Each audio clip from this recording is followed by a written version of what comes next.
Ay mga kasyang, sa mga gustong maligo ng ilog, sundan nyo lang yung video na ito. So, doon tayo sa sugod or sa looban ng baryo, nandun yung mga ilog. Grabe ka init, no? Pati mga damo.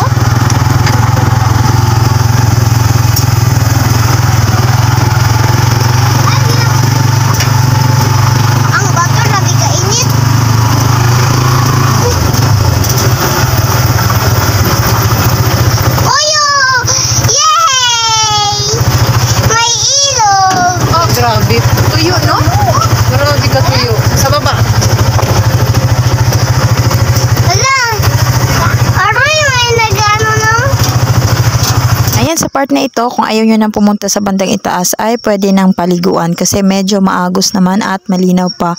Ito naman yung part ng ilog na medyo na-stuck na. So, doon na lang tayo sa medyo baba. So, yun lang mga kasyang for today's video. Bye-bye!